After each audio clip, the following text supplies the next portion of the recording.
دا 80 سبونه با د حضور نبی کریم علیہ السلام د امتی دا باقی دا به د نورو پیغمبرانو علیهم السلام وي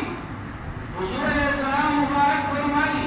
چې هغه سخترینه ورځ چې خلک د حشر په میدان به ولاړي او دا به خوځېدی نشي دې باندې به د عمل په بنیاد ګرمي وایي دا رمضان المبارک او دا قرآن دا به په دغه سخترینه ورځ باندې دا به راشي او رب جل مجدوه به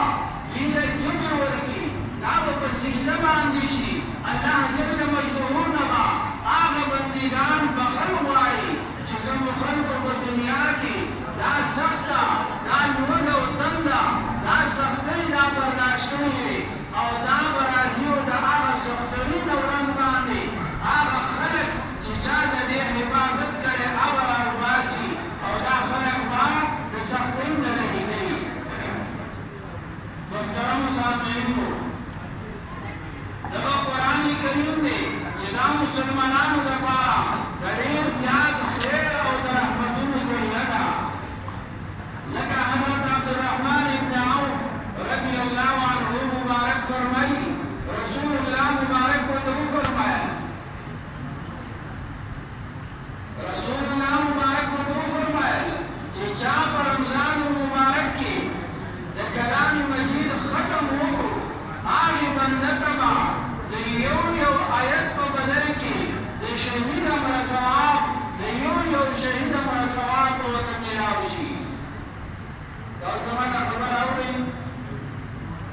دا کوم کسان چې تقسیمول کوي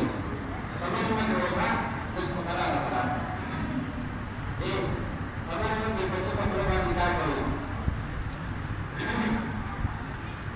حضور علیہ السلام مبارک فرمایل چې چا په رمضان المبارک کې قرآن کریم ختم کو هغې بنده ته به د یو آیت په بدل کې د یو شهید امر ثواب میلاو شي په قرآن کې څو آیاتونه دي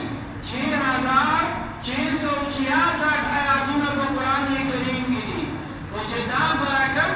دا به ما او تا ته دا د رمضان المبارک د خاطره میلاویږي چې په رمضان المبارک کې چا دا آیت قرآن کریم تلاوت کو هغه ثواب او برکت به هغه تلاوت کوونکي ته میلاو شي چې چا د دې قرآن کریم ختم په رمضان المبارک کې وکړو چې کله دا خبره